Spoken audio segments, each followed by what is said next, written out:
पवित्र श्रीमद् भागवत गीता, पवित्र चारों वेद, पवित्र कुरान शरीफ, पवित्र बाइबल, पवित्र गुरु ग्रंथ साहिब, पवित्र कबीर साहिब की वाणी में छुपे हुए गूढ़ रहस्य अर्थात तत्व को जानने के लिए कृपया अवश्य सुनिए जगत गुरु तत्वदर्शी संत रामपाल जी महाराज के मंगल प्रवचन।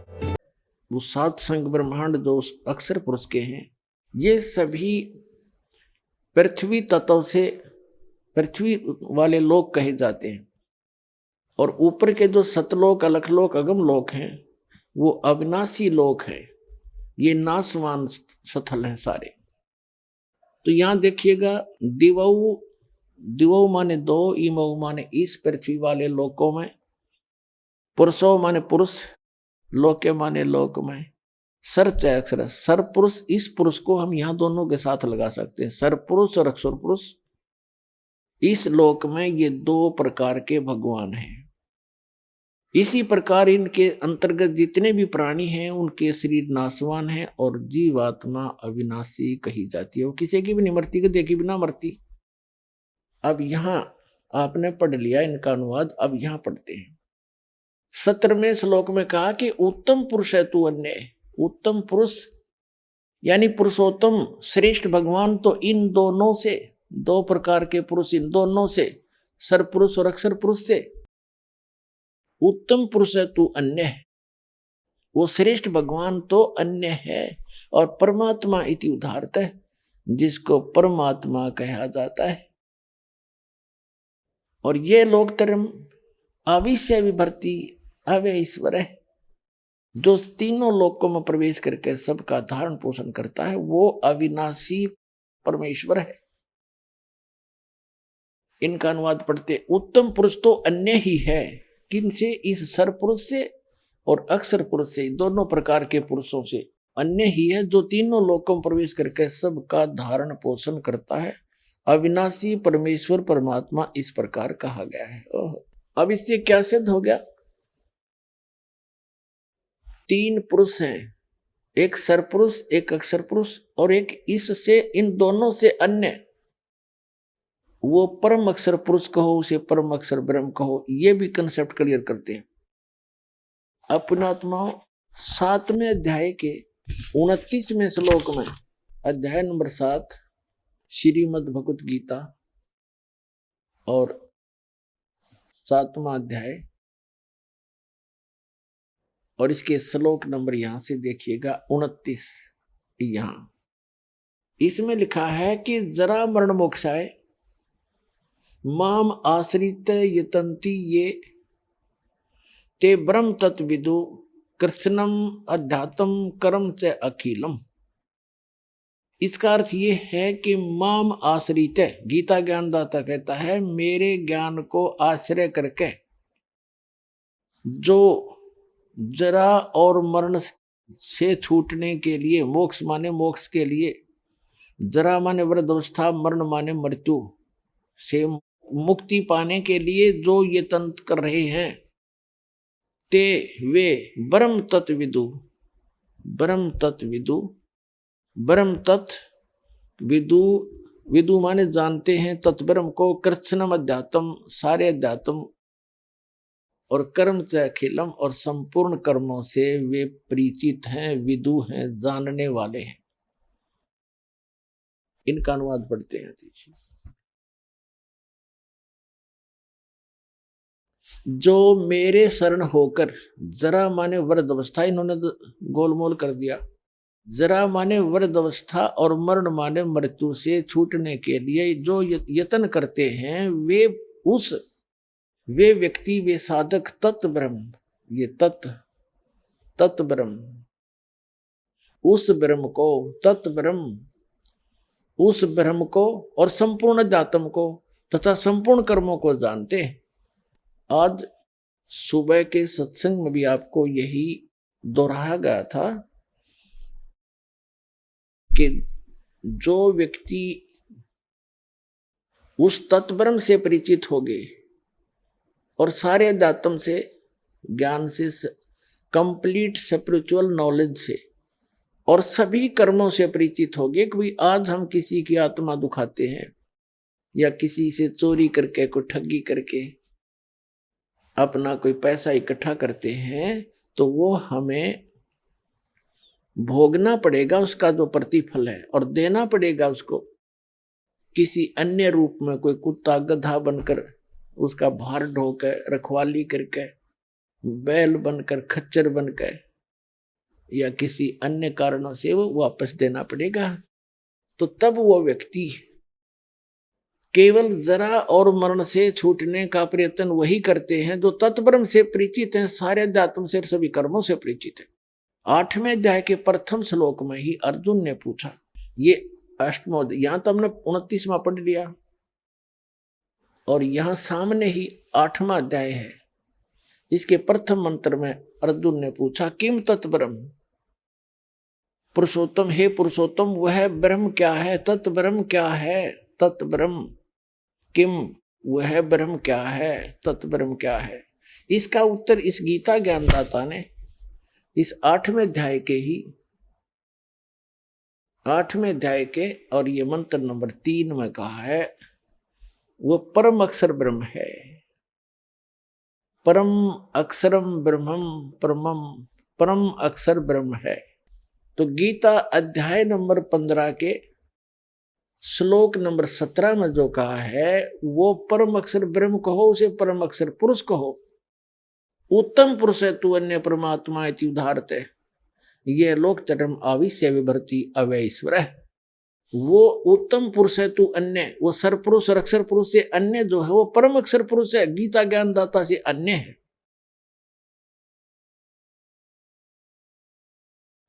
अब क्या बताया 8वें अध्याय के 13वें श्लोक में गीता ज्ञानदाता कहता है, देखिएगा ये 13वां श्लोक है 8वें अध्याय का। ओम इति एकाक्षरम ब्रह्म व्यवहारण माम अनुसमरण ये प्रियाति तजंदेहम स याति परमाम गतिम।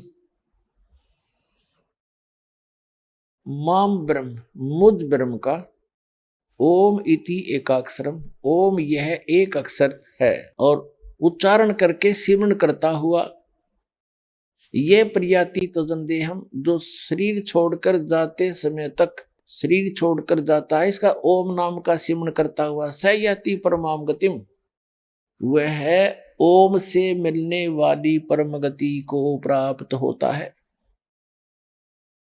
सब इंद्रियों, ये तो इस 12वां ने इकट्ठा कर दिया, इसके साथ 12वें के साथ इसको जोड़ने की आवश्यकता नहीं। 13वां यहां से शुरू होता है। जो पुरुष ओम ओम इस एक अक्षर रूप ब्रह्म को उच्चारण करता हुआ, मां मुझ निर्गुण ब्रह्म का चिंतन करता हुआ शरीर को त्याग कर जाता है, वह पुरुष परम गति को प्राप्त होता है। इस इन्होंने अनुवाद ठीक नहीं किया। ओम के जाप से कौन सी गति होती है, ब्रह्म लोक प्राप्त होता है। पुण्यात्मा, आप जी देखते हो कि जैसे आपके बच्चे हैं या आप भी पढ़े हो, हम भी पढ़े हैं, तो माता पिता ने हमारे को फ्री छोड़ दिया था कि बेटा और बेटियों तुम पढ़ो। किस लिए? उनको इतना ज्ञान हुआ था कि मेरे बच्चे पढ़कर अच्छे अधिकारी कर्मचारी लग जाएंगे और इनका जीवन सफल हो जाएगा। तो उसके लिए किसी ने 18, किसी ने 16 वर्ष, किसी ने 20 वर्ष ट्रेनिंग करके, किसी ने 12 वर्ष, किसी ने 10 वर्ष, यानी कंप्लीट समर्पित होकर के वो शिक्षा ग्रहण की। और किस लिए की? 2 टाइम की रोटी के लिए और कार और कोठी के लिए। और ये अंत में ना ये कार कोठी साथ जाती है, और जिस परिवार को हम सुखी देखना चाहते हैं भगवान की भक्ति के बिना, हम अटकलबाजी लगाकर बेशक जी रहे हैं पर कोई प्रोटेक्शन नहीं आपके पास। जब तक आप कबीर परमात्मा की शरण में नहीं आते हो, इनकी शरण में आने के बाद फिर आपको प्रोटेक्शन भी मिलेगा। तो कहने का भाव दास का यह है कि आप जी कितना समय लगाते हो और किस लिए? एक पेट के लिए, ओनली निर्वाह के लिए। चाहे बिजनेस में लगो तो भी शिक्षा मानते हो, शिक्षा होनी चाहिए, या कोई अधिकारी कर्मचारी बनो। और वो क्या है बस कभी भी मृत्यु हो जाती है।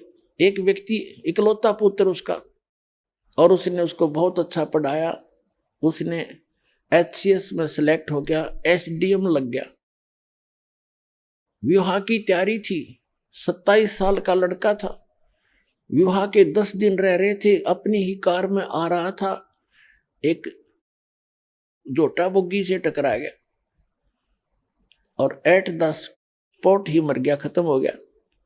वह 20-25 साल की वह पढ़ाई भाड़ में गई और कैर टूट गया न्यारा। और अब जो आप समय लगाओगे इस मालिक की चर्चा पढ़ने में, सुनने में, भक्ति करने में, आपको यहां भी सहारा देगा और आपका सदा के लिए सुख हो जाएगा, सतलोक चले जाओगे। आपको वो स्थान मिलेगा जैसे कि आप यहाँ शिक्षा ग्रहण करके एक छोटा सा रोजगार चाहते हो, अच्छी कोठी हो जा, गाड़ी हो जा, मस्ती मारे कितनी, और उस मस्ती का पता नहीं सेकंड के बाद क्या हो जाए। उसकी तरफ परमात्मा आपको डाइवर्ट करना चाहता है, क्योंकि अब आप शिक्षित हो गए।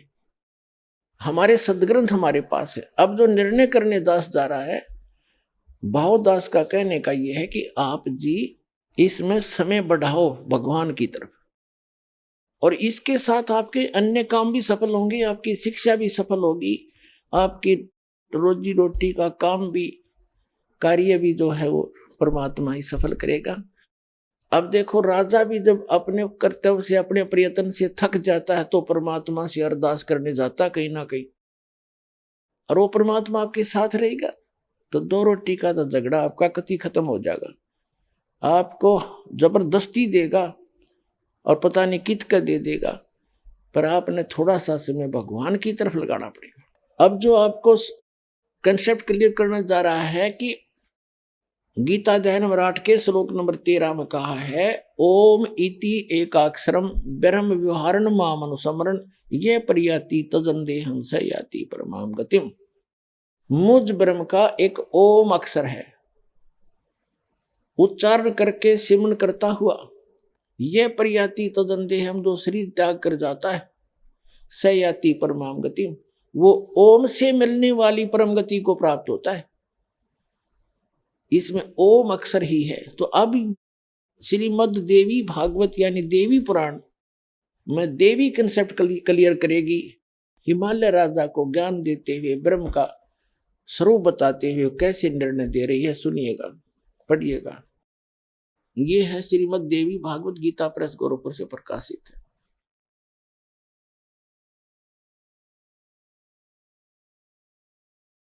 संपादक है हनुमान प्रसाद पोदार चिमनलाल गोस्वामी, और ये यहां से प्रकाशित है।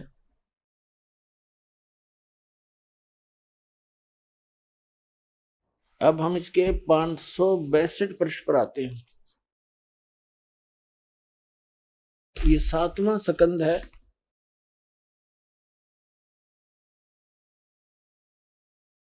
और 562 पृष्ठ है। यहां पर है देवी के द्वारा हिमालय को ज्ञानोपदेश, ब्रह्म स्वरूप का वर्णन। देवी जी हिमालय राजा को ज्ञान दे रही है। श्री देवी जी कहने लगी, पर्वतराज, उस ब्रह्म का क्या स्वरूप है यह बतलाया जाता है, जो प्रकाश रूप, सबके अत्यंत समीप में स्थित, हृदय रूप गुहा में स्थित होने के कारण गुहातर नाम से प्रसिद्ध। यहाँ आते आते यहाँ आ जाते, वह यह परम सत्य और अमृत अविनाशी तत्व है। सौम्य, उस वेदने योग्य लक्ष्य को तुम वेदन करो, मन लगाकर उसमें तन्मय हो जाओ। सौम्य, उपनिषद में कथित महान अस्त्र रूप धनुष लेकर उस पर उपासना द्वारा तीक्ष्ण किया हुआ बाण संधान करो, और फिर भावानुगत चित्त के द्वारा उस बाण को खींचकर उस अक्षर रूप ब्रह्म को लक्ष्य बनाकर वेदन करो। प्रणव माने ओम धनुष है, जीवात्मा बाण है, ब्रह्म को उसका लक्ष्य कहा जाता है। यहां देखिए, उस एकमात्र परमात्मा को ही जाने, दूसरी बात सब छोड़ दे। यही अमृत रूप परमात्मा के पास पहुंचाने वाला पुल है। संसार समुद्र से पार होकर अमृत स्वरूप परमात्मा को प्राप्त कराने का यही सुलभ साधन है। इस आत्मा का ओम के जप के साथ ध्यान करो, ओम का जाप करो। इससे अज्ञान में अंधकार से सर्वथा परे संसार समुद्र से पार जो ब्रह्म है उसको पा जाओगे।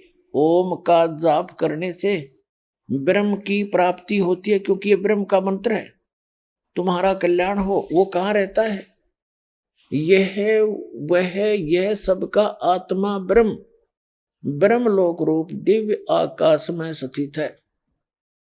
ओम के जाप से ब्रह्म की प्राप्ति होती है, ब्रह्म रहता है ब्रह्मलोक में।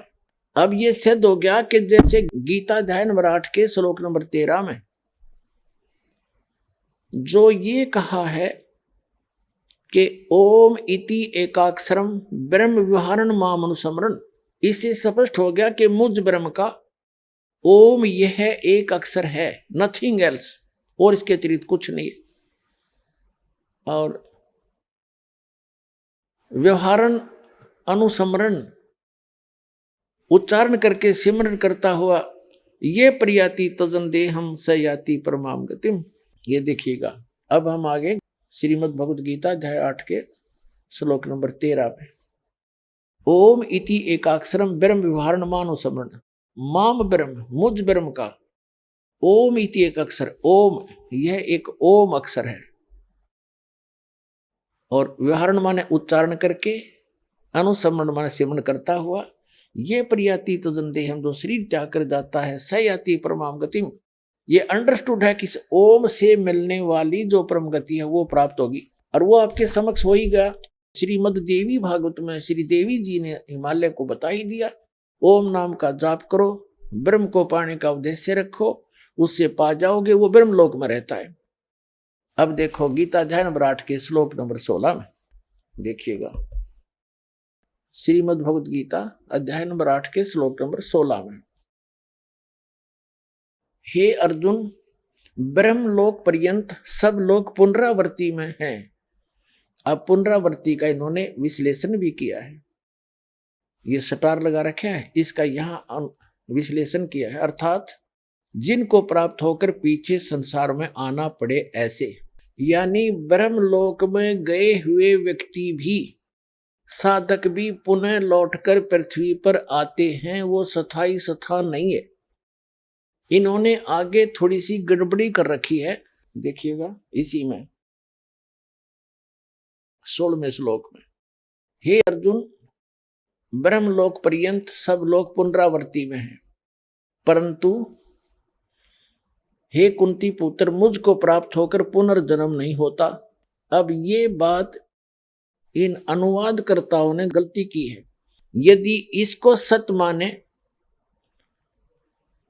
इसका ये अनुवाद सत्य माने कि मुझे प्राप्त होकर कभी पुनर्जन्म नहीं होता, श्लोक नंबर 12 अध्याय नंबर 4 का श्लोक 5 और 9, गीता अध्याय नंबर 10 का श्लोक नंबर 2, ये झूठे सिद्ध हो जाते, झूठे सिद्ध हो जाते हैं। जिसमें ये गीता ज्ञानदाता कहता है कि अर्जुन तेरे और मेरे बहुत जन्म हो चुके हैं, तू नहीं जानता, मैं जानता हूं। देखिएगा, ये है श्रीमद् भगवद गीता अध्याय नंबर 2 का और श्लोक नंबर 12। न तो ऐसा ही है कि मैं किसी काल में नहीं था, अथवा तू नहीं था, अथवा ये राजा लोग नहीं थे, और न ही ऐसा है कि इससे आगे हम सब नहीं रहेंगे, यानी तेरा मेरा और सब इनका जन्म मृत्यु पहले भी हुआ है, आगे भी होगा। और चौथे अध्याय के 5 और 9 में तो कंसेप्ट क्लियर कर रखे हैं। देखिए अध्याय नंबर 4 का और श्लोक नंबर यहाँ पर है, ये 5 नंबर, यहां से शुरू होता है। बहुनानी में विवतानी विततानी जन्मानी तव च अर्जुन तानी अहम वेद सर्वाणी न तोम वेद था परंतम। इसका अर्थ यहाँ पर है, हे परंतम अर्जुन, मेरे और तेरे बहुत से जन्म हो चुके हैं, उन सबको तू नहीं जानता, मैं जानता हूं। ठीक है। अब फिर 9वें में देखो, 9वें श्लोक में, मेरे जन्म और कर्म दिव्य हैं, अलौकिक है। ठीक है, जन्म तो है, इससे सिद्ध है कि इस गीता ज्ञानदाता की जन्म मृत्यु है। और आगे देखो 10वें अध्याय के दूसरे श्लोक में ये स्वयं स्वीकार करता है कि मेरी उत्पत्ति को ये देवता लोग नहीं जानते। ये देखिएगा, ये 10वां अध्याय है श्रीमद् भगवद गीता का। इसका मंत्र, ये 2 मंत्र यहीं पर है। मेरी उत्पत्ति को, प्रभव माने उत्पत्ति को, यह लीला से प्रकट थी अपने आप कह रहे, मेरी उत्पत्ति को न देवता लोग जानते हैं और न महर्षि जन जानते हैं, क्योंकि मैं सब प्रकार से देवताओं का और महर्षियों का आदि कारण हूं। अब यहां विचलित हो जाते हैं ये लोग, ये जान पढ़कर इसको कि जो मुझको अजन्मा अनादि और लोकों का महान ईश्वर तत्व से जानते हैं, वह मनुष्यों में ज्ञानवान पुरुष संपूर्ण पापों से मुक्त हो जाते। इसमें इसका कहने का भाव ये है कि मैं जैसा अजन्मा हूं, किस प्रकार का हूं, किसा हूं, कैसा हूं, क्या मेरी स्थिति है, जो तत्वदर्शी संत इस बात से परिचित हैं वो यहां से पीछा छुड़वा जाते हैं, उनका सारे पाप कट जाते हैं। इसका भाव यह कहने का। अब ये कैसा जन्मा है, कैसा, वो बताएंगे, लेकिन अब जो कंसेप्ट हम क्लियर कर रहे हैं उससे ये सिद्ध हो गया कि ये थी गीता अध्याय नंबर 8 के श्लोक नंबर 16 के आगे जो 16 का जो अगला हिस्सा हम लें, इन्होंने अनुवाद किया है, वो फिट नहीं बैठता, उसका अनुवाद सही नहीं है। देखिएगा अध्याय नंबर 8 का और श्रीमद् भगवद गीता का 16वां श्लोक है, हे अर्जुन ब्रह्मलोक पर्यंत सब लोग पुनरावर्ती में, ये बिल्कुल सही है। फिर यहां कहा कि परंतु एक कुंती पुत्र मुझको प्राप्त होकर पुनर्जन्म नहीं होता। अब यहां पढ़ेंगे हम। अब देखो विद्यते माने नहीं होता, न विद्यते। अब यहां पढ़िए, आप ब्रह्म भुवनाथ यानी ब्रह्मलोक तक सभी भवन, सभी लोका पुनरावर्ती में अर्जुन। फिर ये बताता है कि माम उपेते तू कौनते पुनर्जन्म। इसका अर्थ ये बनता है कि मुझे प्राप्त होकर भी अर्जुन पुनर्जन्म है, जो ये नहीं जानते। विद माने केवल है, नहीं होता, विद धातु से विद्यते बना है, विद माने जानना भी होता है। जो ये नहीं जानते कि ब्रह्मलोक में गए हुए प्राणी भी पुनरावर्ती में हैं, वो मुझे प्राप्त होकर भी उनका पुनर्जन्म है अर्जुन। मुझे प्राप्त होकर भी उनका पुनर्जन्म अर्जुन न विदते, जो इस बात को नहीं जानते कि ब्रह्मलोक तक भी सभी प्राणी पुनरावर्ती में हैं, वो मुझे प्राप्त होकर भी उनका पुनर्जन्म है अर्जुन, जो इस बात से परिचित नहीं है, जो नहीं जानते, जिनको ये ज्ञान नहीं। ये नहीं तो फिर ये वो 3 श्लोक झूठे सिद्ध हो जाते, ये अनुवाद गलत है इनका। अब जो प्रसंग चल रहा है, अब ये तो कहा कि ओम नाम है इसका, और ब्रह्मलोक में गए हुए प्राणी भी पुनर्जन्म होते रही, इसका खुद भी जन्म मृत्यु होता है। इसलिए गीता अध्याय नंबर 15 के श्लोक नंबर 16 में इसको सरपुरुष का, सर माने नासवान, पुरुष माने ब्रह्म प्रभु स्वामी, ये नासवान है। और इसके अंतर्गत जितने प्राणी हैं, चाहे ब्रह्मा विष्णु महेश, जितने भी सब नासवान है, और इसकी खुद भी जन्म मृत्यु होती है। इसके कर्म और जन्म कैसे अलौकिक है। अब जो प्रसंग क्लियर करने जा रहा है दास, कि ये ब्रह्म केवल 21 ब्रह्मांड का स्वामी है, 21 ब्रह्मांड का, और ये स्वयं नासवान है। ब्रह्मांड आपको दिखा दिए, देखिएगा, ये एक ब्रह्मांड है, ये एक ब्रह्मांड है, ये सारा। इसमें जो ये स्थान है अलग से, इस ब्रह्मांड के अंदर एक ऐसा गुप्त स्थान है जहां परमेश्वर अन्य रूप धारण करके कबीर जी रहते हैं, जिसके विषय में इन ब्रह्मा विष्णु महेश और काल और दुर्गा को भी मालूम नहीं है। ये ऐसा गुप्त स्थान है ऐसे। अब ये एक ब्रह्मांड है, ये सारा एक ब्रह्मांड है।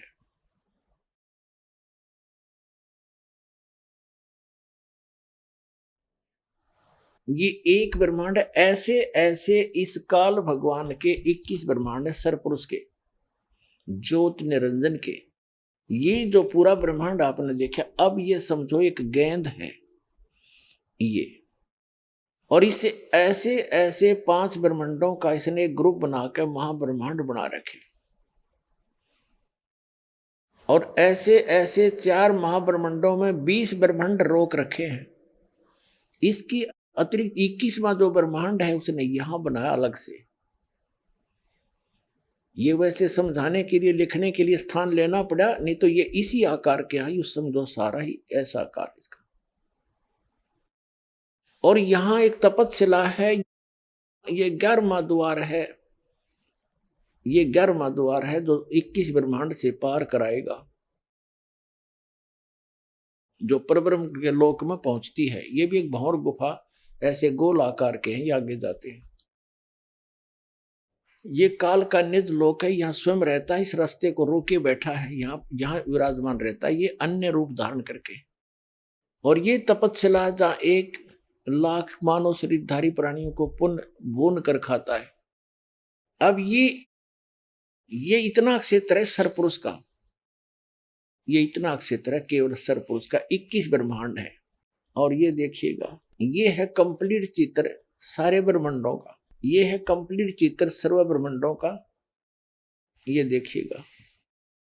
अब हम यहां आते हैं, जैसे अभी आपने जो ये देखा था 21 ब्रह्मांड, जो काल का पूरा क्षेत्र देखा था, ये सरपुरुष का क्षेत्र है, ये वाला।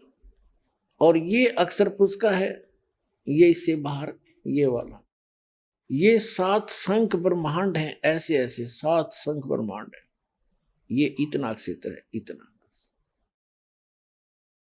ये सरपुरुष और ये अक्षर पुरुष कहलाता है। इसको ब्रह्म, इसको परब्रह्म भी कहते हैं। और ये है परम अक्षर ब्रह्म, असंख्य ब्रह्मांड का स्वामी, जो इनके ऊपर भी मालिक है, इसके ऊपर भी मालिक है, सरपुरुष पे भी प्रभु है, अक्षर पुरुष के ऊपर भी मालिक है। ये है असंख्य ब्रह्मांड का स्वामी। ये सतलोक है, ये सतलोक, सत्यलोक कहो, सतलोक कहो, ये सारा कुछ। और इसके अतिरिक्त ये ब्रह्मांड हैं, यहाँ पर आप रहा करते थे। ये जितने ब्रह्मांड हैं, ये इससे भी बड़े बड़े ब्रह्मांड हैं, ये जितने अलग अलग ये दिखाई देते। यहाँ आपके मकान हैं, आपके महल हैं, इनके अंदर बहुत बड़े बड़े सबके। तो इन सब का मालिक ये है कबीर साहब सतपुरुष, ये परम स्थान परमात्मा का। ये 12वां द्वार है, ये 11वां द्वार, 10वां द्वार तो एक ब्रह्मांड में ही रह लेता है। 11वां द्वार ये यहाँ जाता है पर ब्रह्म के लोक में, यहाँ प्रवेश होता है, ये यहाँ निकलता है अक्षर पुरुष के लोक में। और ये 12वां द्वार है जिससे हम सतलोक में प्रवेश करेंगे। ये 11वां द्वार है जो परब्रह्म के लोक में प्रवेश किया। ये 12वां द्वार है जो परम अक्षर ब्रह्म के लोक में, यानी सतलोक में, सतपुरुष में के लोक में प्रवेश करेंगे। यहाँ पूरी रहने की व्यवस्था है, और सब बाग बगीचे हैं, सदाबहार वृक्ष हैं, सदाबहार मेवा है, और सभी पदार्थ वहाँ के अमृत हैं। जैसे गंगा का जल आप देख रहे हो, ऐसे लोक में भी खराब नहीं होता। तो 100 वर्ष रख लो उस गंगा के जल को पवित्र, किसी शुद्ध बोतल में, शुद्ध पात्र के अंदर। तो ये सतलोक से चलकर आई है गंगा का वाटर, ये जल। एक परमात्मा ने एक सैंपल भेज रखा है सतलोक के पदार्थों का। तो वहां दूध, दही और जैसे जल, इन सब की सरोवर भरे हैं, वो कभी नष्ट नहीं होते। और सदाबहार वृक्ष हैं, बड़े बड़े महल आपके वहाँ खाली पड़े हैं। आपके ही महल के आसपास इतने बहुत बढ़िया सुंदर मेवा, हर तरह के भोजन आपकी रसोई में भरे पड़े हैं। उनको छोड़कर आप यहाँ अपनी गलती से आ गए हो और यहाँ भिखारी बनकर घूम रहे हो। सारा असंख्य जन्म हो गए आपका, ये निर्वाह ही पूरा नहीं होता थे, तुम आप देवता बन गए। वहां भी यही व्यवस्था देवताओं के, वहां भी ऐसे राजा हैं, छोटे राजा हैं, बड़े देवता हैं, आम जनता जो स्वर्ग में वहां चले जाते हैं वो ऐसे ही रहते हैं वहां पर, और उनकी भी जन्म मृत्यु होती रहती है। अब ये स्थिति आपके सामने स्पष्ट कर दी। अब हम सिद्ध करेंगे कि जैसे बिन साहेब की बंदगी कहीं ठोर ठिकाना ना, ब्रह्मा विष्णु महेश नासवान, और ये सरपुरुष नासवान, अक्षर पुरुष भी नासवान, ये गीता जी ने स्वयं स्पष्ट कर दिया। लेकिन उत्तम पुरुष है तू अन्य परमात्मा इति उदाहरते, वो परमात्मा परम अक्षर ब्रह्म है जो इन दोनों से अन्य है, जो कभी मृत्यु में नहीं आता, वो अव्यय ईश्वर है, वो अविनाशी परमात्मा है। देखिएगा गीता अध्याय नंबर 2 के श्लोक नंबर 17 में, श्रीमद् भगवत गीता अध्याय नंबर 2 के श्लोक नंबर 17 में क्या स्पष्ट किया है। गीता अध्याय नंबर 2 के श्लोक 12 में इसने स्वयं स्पष्ट कर ही दिया कि अर्जुन तेरे और मेरे बहुत जन्म हो चुके हैं। इसमें स्पष्ट कर दिया कि न तो ऐसा है कि मैं किसी काल में नहीं था तो तू नहीं था, ये राजा लोग नहीं थे, और ऐसा ही नहीं है कि हम आगे ना रहेंगे। और चौथे अध्याय के 5 और 9 में भी स्पष्ट कर दिया इसने, गीता ज्ञानदाता ने, कि अर्जुन तेरे और मेरे बहुत जन्म हो चुके हैं, तू नहीं जानता मैं जानता हूँ। ये 5वां है, हे परंतम अर्जुन मेरे और तेरे बहुत जन्म हो चुके हैं, उन सबको तू नहीं जानता मैं जानता हूँ। और 9 में भी ऐसे ही कहा है, 4 के 9 में, मेरे जन्म और कर्म दिव्य हैं, ये याद रखना, जन्म और कर्म दिव्य हैं।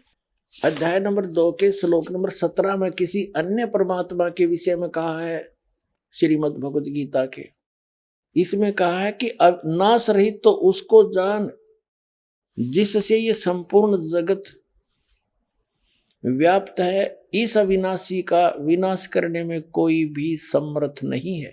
अब इससे क्या सिद्ध हो गया कि गीता ज्ञान दाता से कोई और है, और जिसने सारे ब्रह्मांड को रचना की है वो है अविनाशी, जिसको कोई नहीं मार सकता। अब श्रीमद् भगवत गीता अध्याय नंबर 15 के श्लोक नंबर 1 से 4 का सारांश है कि उल्टा लटका हुआ संसार रूपी वृक्ष है, ऊर्ध्व मूलम अधः शाखम अश्वत्थम प्राहु अव्यम छंदासी यस्य पर्णानि ये तम वेद स वेदवित्। 15वें अध्याय के प्रथम मंत्र में ये मूल पाठ है। उसका अर्थ ये है कि ऊपर को जड़, वो तो पूर्ण परमात्मा समझो, संसार रूपी एक वृक्ष समझो, पीपल का वृक्ष, जिसकी ऊपर को जड़ हो और नीचे को तीनों गुण रूपी शाखा हो, नीचे को शाखा हो।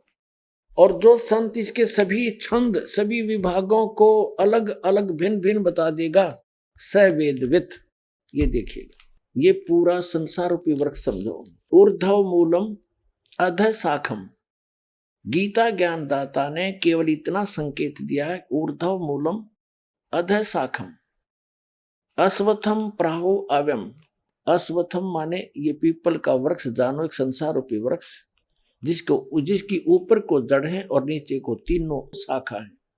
और छंदासी यस्य पर्णानि, जिसके सभी विभाग पत्ते आदि को यह तम वेद, जो जानता है उस अज्ञान अंधकार में छुपे हुए को, स वेदवित्, वो तत्वदर्शी संत है, वह वेद के तात्पर्य को जानने वाला। तत्वदर्शी संत की पहचान भी बताई है। अब देखो तो पुण्यात्माओं, जैसा कि आपको बहुत बार बताया है, समझाया है, दिखाया भी है कि ऋग्वेद मंडल नंबर 9 सूक्त नंबर 86 मंत्र नंबर 26 और 27 में, ऋग्वेद मंडल नंबर 9 सूक्त 82 मंत्र 1, 2, 3 में, ऋग्वेद मंडल नंबर 9 सूक्त 54 यानी 54 के मंत्र नंबर 3 में, ऋग्वेद मंडल नंबर 9 सूक्त 20 मंत्र 1 में, ऋग्वेद मंडल नंबर 9 सूक्त 94 यानी 94 के मंत्र 1 में, ऋग्वेद मंडल नंबर 9 सूक्त 95 के 95 के मंत्र 2 में, ऋग्वेद मंडल नंबर 9 सूक्त 96 यानी 96 के मंत्र 16 से लेकर 20 तक ये स्पष्ट किया हुआ है कि वो परमात्मा जो पूर्ण ब्रह्म है, सारी ब्रह्मांडों का रचनहार, वो ऊपर की लोकों में रहता है। भुवनो ऊपरी तिष्ठति, सब लोकों के ऊपर बैठा है और वहां से गति करके आता है, अच्छी आत्माओं को मिलता है और उनको ज्ञान से उपदेश देने के उद्देश्य से आता है और अपने अध्यात्म ज्ञान को, कंप्लीट स्पिरिचुअल नॉलेज को वो स्वयं ही बताता है। और वो एक कवियों की तरह आचरण करता है, लोकोक्तियों के माध्यम से, कविताओं के माध्यम से, कविताओं से वो ज्ञान प्रचार करता है, यानी पद्य भाग में। और जिस कारण से वो एक प्रसिद्ध कवियों में से भी एक प्रसिद्ध कवि की भी पदवी प्राप्त करता है, लेकिन वो स्वयं खुदा होता है, खुद अल्लाह होता है, खुद भगवान होता है। वो सारी सृष्टि का रचनहार होता है। अपने द्वारा रची हुई सृष्टि को ठीक ठीक वो स्वयं ही आकर बताता है। तो उस परमात्मा ने आकर फिर कंप्लीट स्पिरिचुअल नॉलेज दिया है, वो सूक्ष्म वेद कहलाता है, जिसको इस काल ने छुपा दिया था। उसमें भगवान ने स्वयं बताया है कि कबीर अक्षर पुरुष एक पेड़ है और सरपुरुष वा की डार, ज्योत निरंजन कहो, काल कहो, सरपुरुष कहो, ब्रह्म कहो, सर ब्रह्म कहो, सरपुरुष वा की डार और तीनों देवा शाखा हैं ये पात रूप संसार।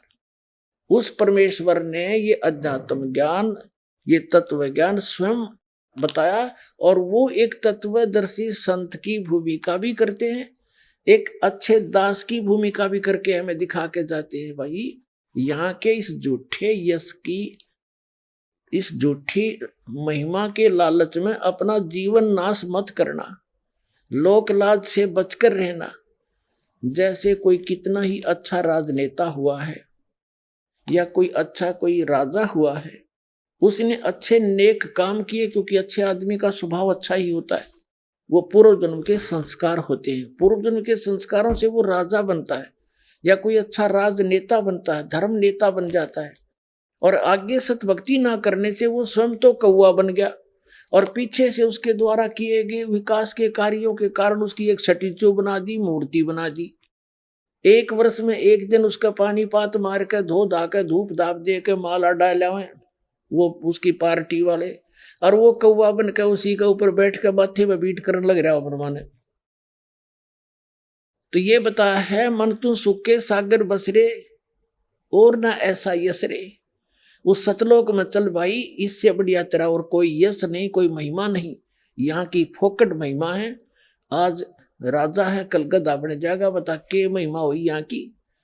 तो इस लोक लाज से हटकर साधु संत अपने परमात्मा के ज्ञान के आधार से अपना जीवन निर्वाह किया करते हैं, अपनी मर्यादा में चलते हैं और अपनी भक्ति को बचा कर रखते हैं। तो उस परमात्मा ने स्वयं एक अच्छे दास की भूमिका, अच्छे नागरिक की भूमिका, अपना काम करके खाना, कर्तव्य, नेक काम करना, साथ में भगवान की भक्ति भी करके दिखाई।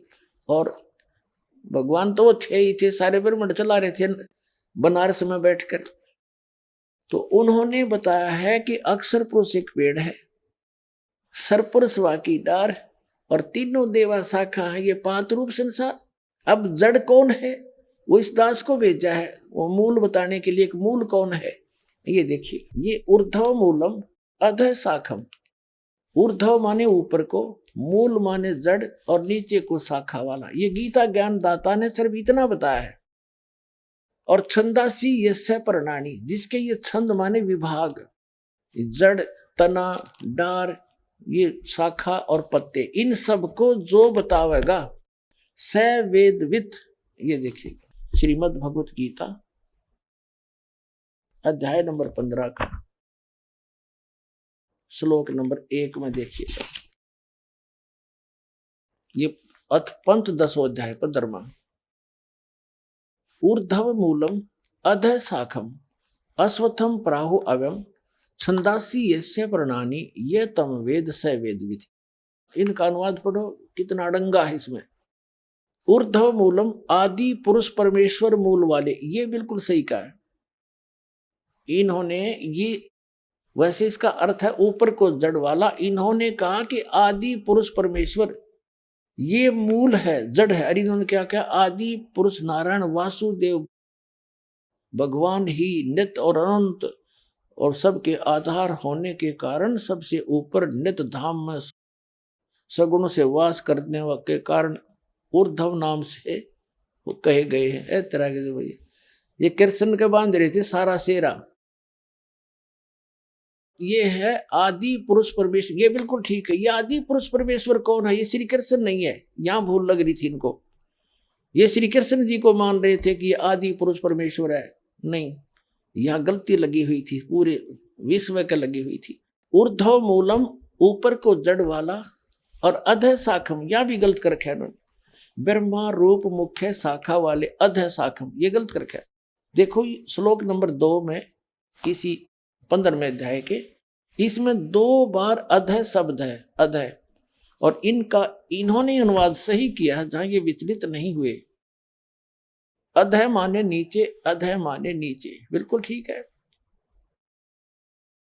और ऊर्ध्व माने ऊपर, ऊर्ध्वम ऊपर, ये ऊर्ध्व मूलम। अब फिर आगे हम प्रथम मंत्र में, ऊर्ध्व मूलम अध शाखम, ऊपर को जड़ वाला और नीचे को शाखा वाला, ये गलत कर रखा है। संसार रूपी पीपल के वृक्ष को अविनाशी कहते हैं। वेद नहीं, छंदासी, छंद माने विभाग होते हैं, केवल एक शब्द के एक ही अर्थ नहीं होते। विभाग पत्ते आदि जिसके विभाग कहे गए हैं। और यह उस संसार वृक्ष को जो पुरुष मूल सहित यानी जड़ से लेकर पत्तों तक तत्व से जानता है, स वेदविद, वह वेद के तात्पर्य को जानने वाला है, अर्थात वो तत्वदर्शी संत है। इससे हमने इतना सिद्ध करना था कि जो इन इस संसार रूपी वृक्ष के सभी विभागों को जड़ से लेकर पत्तों तक जानता है, स वेदविद, वो तत्वदर्शी संत है। अब परमात्मा ने बताया अक्षर पुरुष एक पेड़ है और वो मूल जड़ गुप्त है। देखिएगा परमात्मा ने यहां से प्रारंभ किया है क्योंकि वो स्वयं थे जड़, वो मूल थे सारे संसार के। अब अक्षर पुरुष एक पेड़ है, ये अक्षर पुरुष है, ये सर पुरुष है। अक्षर पुरुष ये तना समझो, उसकी एक मोटी डार निकली वो सर पुरुष यानी ब्रह्म समझो। और तीनों देवा ब्रह्म के 3 पुत्र हैं, आगे ये 3 शाखा हैं, रजगुण ब्रह्मा, सतगुण विष्णु, तम गुण शिव जी, और पात रूप संसार। अब ये जड़ कौन है ये दास बताएगा। ये परम अक्षर ब्रह्म है, सारी सृष्टि के रचनहार पूर्ण ब्रह्म परमेश्वर है। ये देखिएगा अब ये राज खुलेगा आपके सामने। ये कबीर देव है, अनंत कोट ब्रह्मांड का एक रति नहीं भार, और ये सतगुरु पुरुष कबीर हैं कुल के सर्जनहार। अब गीता अध्याय नंबर 15 के श्लोक नंबर 3 में क्या कहा है, 2 और 3 में क्या कहा है, ये देखिएगा। अब ये एक आपने पढ़ लिया, ये स्पष्ट हो गया, ये आपने पढ़ लिया सारा। अब दूसरे हम देखते हैं, उस संसार वृक्ष की तीनों गुण रूप, रजगुण ब्रह्मा, सतगुण विष्णु, तीनों गुण रूप, ये जल से बड़ी हुई नहीं। विषय पर वाला शाखा, विषय पर वाला शाखा, विषय विकारों वाली ये शाखाएं हैं, नीचे और ऊपर, सर्वत्र नहीं। देखो अब हम फिर इसका सहयोग लेंगे। ये पृथ्वी लोक पर ज्ञान बोला जा रहा था, ये पृथ्वी लोक है। ये 3 लोकों के ऊपर विष्णु जी, ब्रह्मा जी और शिव जी का आधिपत्य है, पृथ्वी लोक, इस पाताल लोक और स्वर्ग लोक। तो यहां ये बोला जा रहा था ज्ञान पृथ्वी पर। ये कहते ऊपर स्वर्ग लोक तक और नीचे पाताल तक। ऊपर और नीचे केवल इन स्थानों पर इन तीनों की रेंज है, इन तीनों लोकों के ऊपर इनका अधिपत्य है। एक एक विभाग के ये मंत्री हैं, इतना समझो, ऊपर और नीचे, सर्वत्र नहीं। मूल पाठ में भी सर्वत्र नहीं है। अब देखिएगा श्रीमद् भगवत गीता अध्याय नंबर 15 का हम मंत्र नंबर 2 पढ़ रहे हैं। ये यहां से शुरू हुआ है। अध्याय नंबर 15 का श्लोक नंबर 2। उस संसार वृक्ष की तीनों गुण रूप रजगुण ब्रह्मा जी, सतगुण विष्णु जी, तमगुण शिव जी। पहले ये क्लियर करते हैं। ये देखिएगा, मार्कंडे पुराण आपको दिखाते हैं। ये मार्कंडे पुराण है और गीता प्रेस गोरखपुर से प्रकाशित है।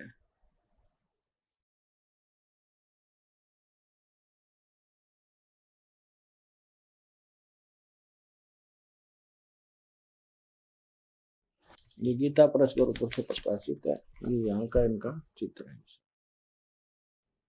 अब आपको हम 123 पृष्ठ पर ले चलते हैं। इसके 123 पृष्ठ पे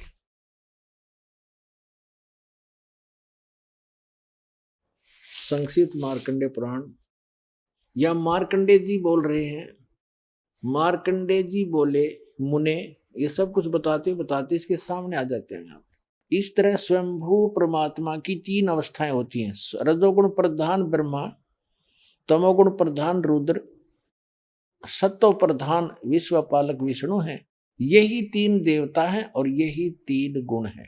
अब ये स्पष्ट हो गया कि रजगुण ब्रह्मा, सतगुण विष्णु, तमगुण शिव जी, इन 3 देवता कह लो और चाहे 3 गुण कहो।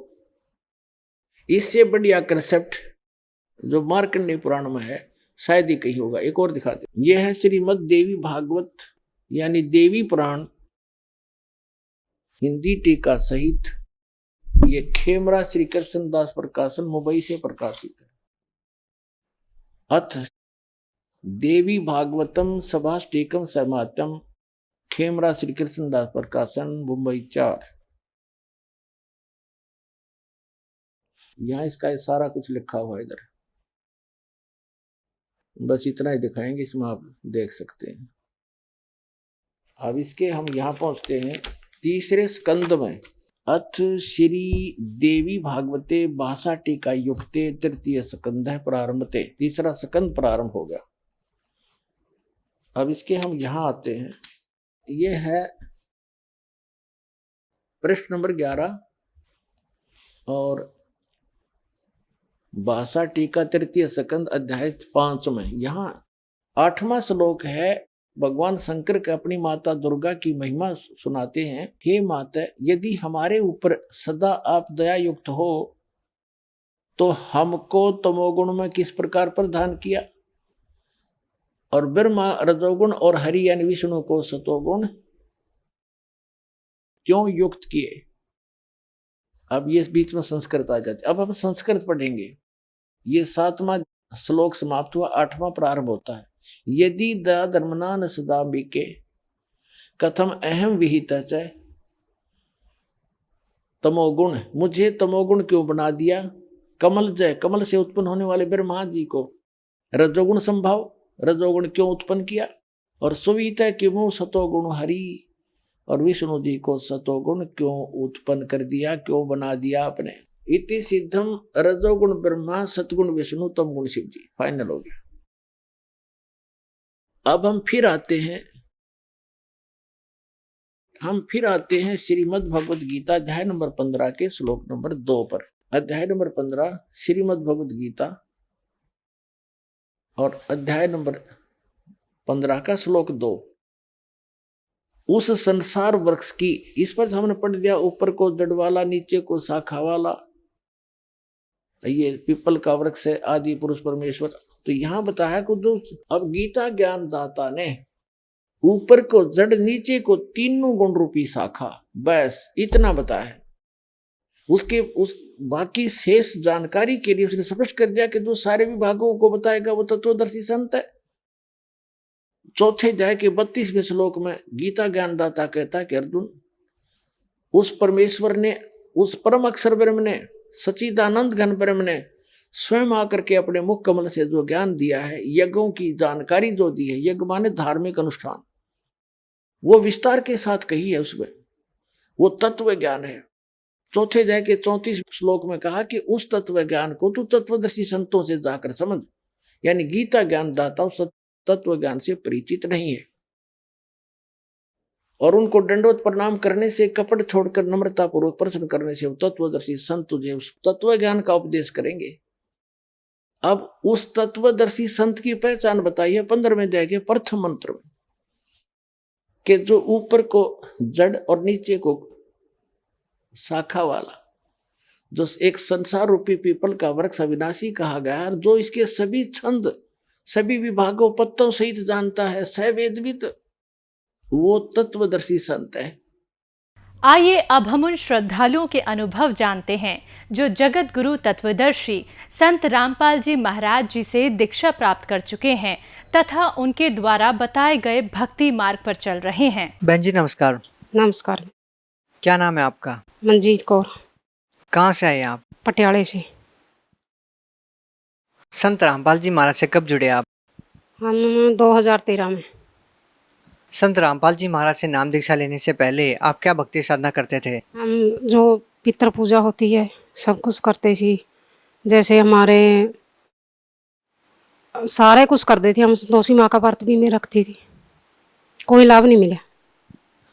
संत रामपाल जी महाराज की शरण में कैसे आए?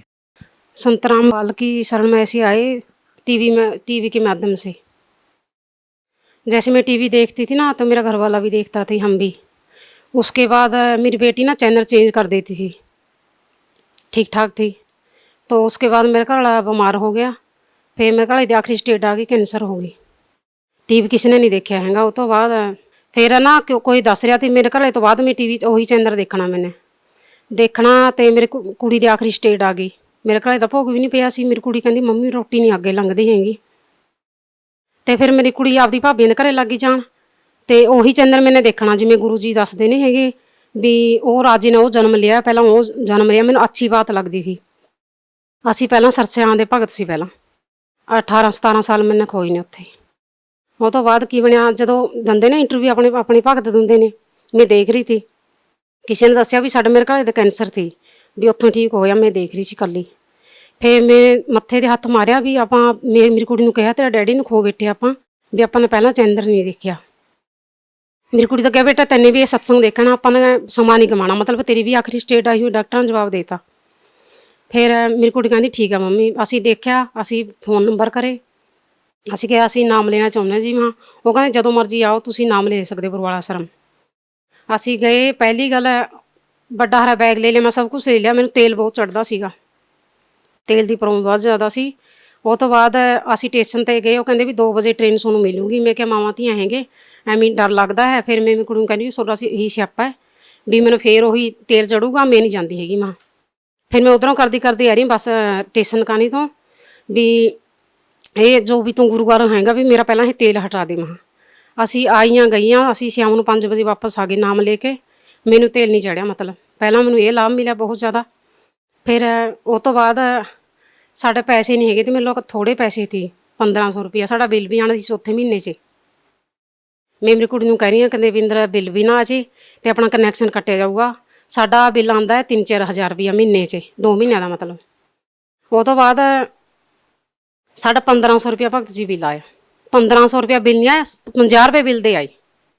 ਅਸੀਂ ਮਤਲਬ ਹੌਲੀ ਹੌਲੀ ਇੰਨੇ ਗਿਆਨ ਦੇ ਵਿੱਚ ਜੁੜੇ ਨਹੀਂ ਹੈਗੇ ਸੀ, ਥੋੜ੍ਹੇ ਜੁੜੇ। ਮੇਰੀ ਕੁੜੀ ਫਿਰ 6 ਮਹੀਨਿਆਂ ਬਾਅਦ ਥੋੜਾ ਹਾਰ ਲੱਗ ਗਈ ਕਰਨ, ਜਿਵੇਂ ਬਿਸਕੁਟ ਖਾ ਲਏ, ਰਸ ਖਾ ਲਏ ਅੰਦਰ। 6-7 ਮਹੀਨੇ ਸਾਨੂੰ ਐਂ ਕਰਦੇ ਬੀਤ ਗਏ। ਫਿਰ ਅਸੀਂ ਬਰਵਾਲਾ ਸਾਹਿਬ ਜਿਵੇਂ ਜਾਂਦੇ ਰਹੇ ਵੀ ਤੁਹਾਡਾ ਕੋਈ ਨਾਮ ਖੰਡਤ ਹੈ। ਅਸੀਂ ਕਿਹਾ ਜੀ ਅਸੀਂ ਟੀਵੀ ਟੂਵੀ ਦੇਖਦੇ ਹਾਂ ਮਹਾਂ।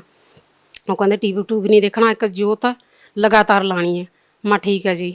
ਉਹ ਤੋਂ ਬਾਅਦ ਆਪਣਾ ਫਿਰ ਮੇਰੀ ਕੁੜੀ ਕਹਿੰਦੀ ਮੰਮੀ ਮੇਰਾ ਮਰਨ ਨੂੰ ਜੀ ਕਰਦਾ, ਕਹਿੰਦੀ ਰੋਟੀ ਤਾਂ ਮੈਂ ਲੱਗੀ ਨਹੀਂ ਖਾਣ। ਨਾਮ ਤੋਂ ਪਹਿਲਾਂ ਦੀ ਗੱਲ ਕਹਿ ਰਹੀ ਹਾਂ ਮੈਂ ਤੁਹਾਨੂੰ, ਵੀ ਰੋਟੀ ਮੈਂ ਲੱਗੀ ਨਹੀਂ ਖਾਣ। ਮੈਂ ਬੇਟੇ ਕੋਈ ਨਾ ਲੱਗ ਜਾਈਂ। ਕਹਿੰਦੀ ਤੂੰ ਬਰਵਾਲਾ ਸਾਹਿਬ 'ਚ ਫੋਨ ਕਰ। ਮੈਂ ਬਰਵਾਲਾ ਸਾਹਿਬ 'ਚ ਫੋਨ ਲਾਇਆ, ਭਗਤਾਂ ਦਾ ਕਿਹਾ ਮਾਂ ਮੇਰੀ ਕੁੜੀ ਰੋਟੀ ਨਹੀਂ ਲੱਗੀ ਖਾਣ। ਜੀ ਭਗਤ ਸੀ, ਉਹ ਕਹਿੰਦੇ ਸੋਨਾ ਜੀ ਜੋਤ ਸੁੱਖੀ ਹੈ। ਮੈਂ ਅਸੀਂ ਕਿਹਾ ਵੀ ਜੋਤ ਸੁੱਕਣ ਦਾ ਸਾਨੂੰ ਮਤਲਬ ਦਾ ਹੀ ਪਤਾ ਨਹੀਂ ਹੈਗਾ। ਫਿਰ ਮੇਰੇ ਦਿਮਾਗ 'ਚ ਆਈ ਵੀ ਗੁਰੂ ਜੀ ਕਹਿੰਦੇ ਨੇ ਵੀ ਜਿਵੇਂ ਆਪਾਂ ਵਾਧਾ ਰੱਖ ਲੈਂਦੇ ਹਾਂ ਵੀ ਜੋਤ ਮੈਂ ਨਾ ਦੰਡਵਤ ਪ੍ਰਣਾਮ ਕਰੇ ਬੰਦੀ ਛੋੜ, ਮੇਰੀ ਕੁੜੀ ਰੋਟੀ ਲੱਗ ਜੇ ਖਾਣ। ਉਹ ਤੋਂ ਬਾਅਦ ਭਗਤ ਜੀ ਰਾਤ ਨੂੰ ਮੇਰੀ ਕੁੜੀ ਨੂੰ ਕਬੀਰ ਪਰਮਾਤਮਾ ਰੋਟੀ ਲੱਗ ਰਹੇ ਖਵਾਉਣ। ਸਵੇਰੇ ਉੱਠਣ ਸਾਰ ਮੇਰੀ ਕੁੜੀ ਰੋਟੀ ਲੱਗੀ ਖਾਣ। ਮੈਨੂੰ ਇੰਨੇ ਸੁੱਖ ਮੇਰੇ ਬੰਦੀ ਛੋੜ ਨੇ ਦਿੱਤੇ ਨੇ ਬਹੁਤ ਜ਼ਿਆਦਾ। ਉਹ ਤੋਂ ਬਾਅਦ ਜਿਵੇਂ ਆਪਣਾ ਸਾਹਿਬਜ਼ਾਦਾ ਮੇਲਾ ਨਹੀਂ ਆਉਂਦਾ, ਮੇਰਾ ਮੁੰਡਾ ਕਹਿਣ ਲੱਗਿਆ ਮੰਮੀ ਕਹਿੰਦਾ ਮੈਂ ਤਾਂ ਉੱਥੇ ਜਾਊਂਗਾ ਸਰਹੰਦ।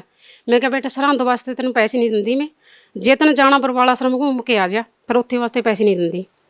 ਮੇਰਾ ਮੁੰਡਾ ਫੋਨ 'ਤੇ ਜਾ ਰਿਹਾ ਸੀ, ਮੋਟਰਸਾਈਕਲ 'ਤੇ ਜਾ ਰਿਹਾ ਸੀ, ਪਿਛਲਾ ਟਾਇਰ ਸਲਿੱਪ ਕਰ ਗਿਆ ਮੋਟਰਸਾਈਕਲ ਦਾ, ਬੱਸ ਦੇ ਨੀਚੇ ਗਿਰ ਗਿਆ ਜਾ ਕੇ। ਸਣੇ ਮੋਟਰਸਾਈਕਲ ਨੀਚੇ ਵਗ ਗਿਆ, ਬੱਸ ਉੱਥੇ ਖੜ੍ਹ ਗਈ। ਤੇ ਉਹ ਤੋਂ ਬਾਅਦ ਸਾਰੇ ਭਾਈ ਆਲੇ ਦਾਲੇ ਆ ਗਏ, ਕਹਿੰਦੇ ਵੀ ਤੂੰ ਬਚ ਕਿਵੇਂ ਗਿਆ। ਮੇਰਾ ਮੁੰਡਾ ਆਇਆ ਜਦ ਇਹ ਜਿਹਾ ਸਰੀਰ ਹੋਇਆ ਪਿਆ, ਕਹਿੰਦਾ ਮੰਮੀ ਤੂੰ ਡਰੇਂਗੀ। ਤੂੰ ਨਾ ਬੇਟੇ ਅਸੀਂ ਬੰਦੀ ਛੋੜ ਦੀ ਸ਼ਰਨ 'ਚ ਅਸੀਂ ਨਹੀਂ ਡਰਦੇ। ਮੈਂ ਗੱਲ ਦੱਸ ਤੂੰ ਕੀ ਹੋਈ ਹੈ। ਕਹਿੰਦਾ ਮੰਮੀ ਐਂ ਕਰਕੇ ਅੱਜ ਮੈਂ ਬਚਿਆ ਹੂੰ। ਮੇਰਾ ਮੁੰਡਾ ਕੱਲਾ ਜਾ ਕੇ ਬਰਵਾਲਾ ਆਸ਼ਰਮ ਤੋਂ ਨਾਮ ਲਿਆਇਆ ਸੀ, ਜਾ ਕੇ ਕੱਲਾ ਹੀ ਜਾ ਕੇ। ਔਰ ਮੈਨੂੰ ਇੰਨਾ ਚੋ ਚੜਿਆ ਪਿਆ ਸੀ ਜਿਵੇਂ ਬੇਟਾ ਬਿਆਨ ਨਹੀਂ ਚੜਦਾ ਵੀ ਬਿਆਨ ਚੜਿਆ ਹੈ ਮੇਰਾ ਮੁੰਡਾ। ਮੈਂ ਸਭ ਨੂੰ ਦੱਸਦੀ ਫਿਰਾਂ ਮੇਰੇ ਮੁੰਡਾ 'ਚ ਨਾਮ ਲੈਣ ਗਿਆ, ਮੇਰਾ ਮੁੰਡਾ 'ਚ ਨਾਮ ਲੈਣ ਗਿਆ। ਮੈਨੂੰ ਬਹੁਤ ਫਾਇਦੇ ਹੋਏ ਨੇ ਭਗਤ ਜੀ, ਬਹੁਤ ਜ਼ਿਆਦਾ। ਇੱਕ ਵਾਰ ਮੇਰੇ ਕੱਟੇ ਨੇ ਨਾ ਮੈਸਾਂ ਰੱਖੀ ਸੀ ਸਾਡੇ, ਕੱਟੇ ਨੇ ਅੱਖ ਪੜਵਾ ਲਈ ਮੇਰੇ ਨੇ ਸਾਰੀ ਕੰਡਾ ਤਾਰ ਨਾਲ। ਤੇ ਮੈਂ ਕਿਹਾ ਡਾਕਟਰ ਨੂੰ ਬੁਲਾਵਾਂਗੇ, ਪੈਸੇ ਨਹੀਂ ਬਿੰਦਰ ਕੀ ਕਰੀਏ। ਮੇਰੇ ਮਨ 'ਚ ਆਈ ਵੀ ਜਿਹੜਾ ਗੁਰੂ ਜੀ ਦਾ ਅੰਮ੍ਰਿਤ ਜਲ ਨਹੀਂ ਰੱਖਦੇ ਆਪਾਂ, ਅੰਮ੍ਰਿਤ ਜਲ ਮਨੇ ਕੱਟੇ ਦੀ ਅੱਖ ਤੇ ਮਾਰਤਾ ਰਾਤ ਨੂੰ। ਸਵੇਰੇ ਸਾਨੂੰ ਅੱਖ ਦਾ ਨਹੀਂ ਪਤਾ ਲੱਗਿਆ ਵੀ ਕਿਹੜੀ ਅੱਖ ਤੀ ਮੇਰੇ ਕੱਟੇ ਦੀ। ਠੀਕ ਹੋ ਗਏ, ਮੈਨੂੰ ਬਹੁਤ ਜ਼ਿਆਦਾ ਫਾਇਦੇ ਹੋਏ ਨੇ। ਸਾਨੂੰ ਇੱਕ ਇਹ ਜਿਹੇ ਬਹੁਤ ਮੈਨੂੰ ਬਹੁਤ ਜ਼ਿਆਦਾ ਲਾਭ ਹੋਏ ਨੇ। ਜਿਵੇਂ ਅਸੀਂ ਇੱਕ ਵਾਰ ਆਸ਼ਰਮ ਤੋਂ ਆ ਰਹੇ ਸੀ, ਸਾਨੂੰ ਗੁਰੂ ਜੀ ਦੇ ਦਰਸ਼ਨ ਨਹੀਂ ਸਾਨੂੰ ਕਰਿਆ। ਸਾਨੂੰ ਹੋ ਗਿਆ ਪਟਿਆਲੇ ਬੱਸ ਨਾ ਲੰਘ ਜੇ। ਮਨ 'ਚ ਰਹੀ ਮੇਰਾ ਗੁਰੂ ਜੀ ਮੈਨੂੰ ਰਾਤ ਨੂੰ ਫਿਰ ਮੇਰੇ ਸਿਰ ਤੇ ਹੱਥ ਫੇਰ ਕੇ ਗਏ। ਸਾਨੂੰ ਮੈਨੂੰ ਸਰੇਆਮ ਪਤਾ ਬਿਲकुल गुरु जी ਹੁਣ भी ਸਾਨੂੰ ਦਰਸ਼ਨ ਦਿੰਦੇ ਨੇ गुरु जी बहुत ज़्यादा। बहन जी, जैसा कि आपने बताया कि आपकी बेटे को कैंसर था, आपने कौन से मेडिकल में इलाज करवाया? रजिंदर हस्पताल पटियाला। डॉक्टर क्या कह रहे थे? डॉक्टर कह रहे थे कैंसर है भी, आखिरी स्टेज है इसकी। तो आपको कैसा लग रहा था उस टाइम पे? क्या आपको उम्मीद थी कि आपकी बेटी बच जाएगी? ना जी बिल्कुल। सारे गुआढ़ी मेरे कहते सी भी देखते थे।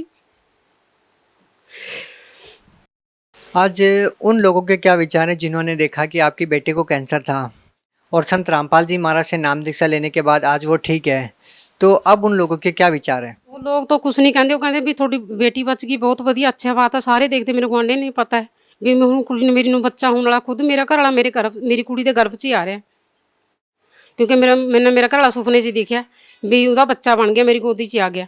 ਕਿਉਂਕਿ ਸਾਨੂੰ ਹਜੇ ਕੋਈ ਬੱਚਾ ਬੁੱਚਾ ਕਰਨ ਦੀ ਲੋੜ ਨਹੀਂ ਸੀ। ਮੈਨੂੰ ਪਤਾ ਲੱਗਿਆ ਸੀ ਵੀ बेटा ਇਹੋ ਜਿਹਾ ਕੋਈ ਕੰਮ ਨਹੀਂ ਕਰਨਾ, तेरा डैडी तेरे गर्भ 'ਚ आया। कहती ठीक है मम्मी। कहती क्या आपके पति संत रामपाल जी महाराज से जुड़े हुए हैं? ना जी ना, बिल्कुल नहीं। वो सरचा आंदा सी भगत सी पहला। इतनी बड़ी घटना के बाद, जबकि आपकी बेटी को कैंसर था और संत रामपाल जी महाराज से नाम दीक्षा लेने के बाद वो ठीक हो गई, उसके बाद भी आपके पति का संत रामपाल जी महाराज में विश्वास क्यों नहीं है? मेरा घर वाला की डेथ हो गई जी, डेथ हो गई सी पहले। कहाँ से नाम दीक्षा ले रखी थी उन्होंने? वो सरसे से ले रखी थी।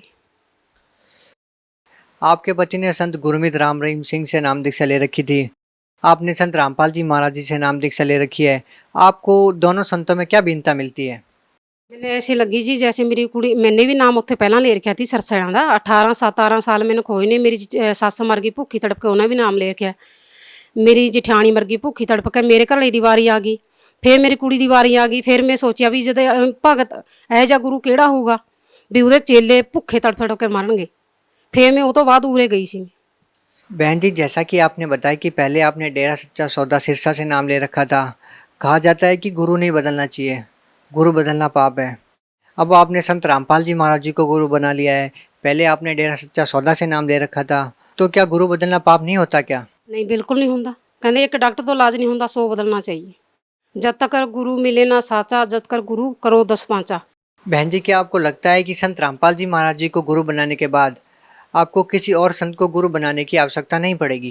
ना जी बिल्कुल नहीं। सानू गुरु जी आप दर्शन दिंदे ने, क्योंकि परमात्मा वही हुंदा जिहड़ा दर्शन दिंदा हुंदा। भगत समाज को क्या संदेश देना चाहेंगे? भगत समाज नूं यही संदेश देना चाहुंदी हां भी संत रामपाल दी शरण 'च आओ और अपना कल्याण कराओ। जी बहुत बहुत धन्यवाद। सत्साई जी,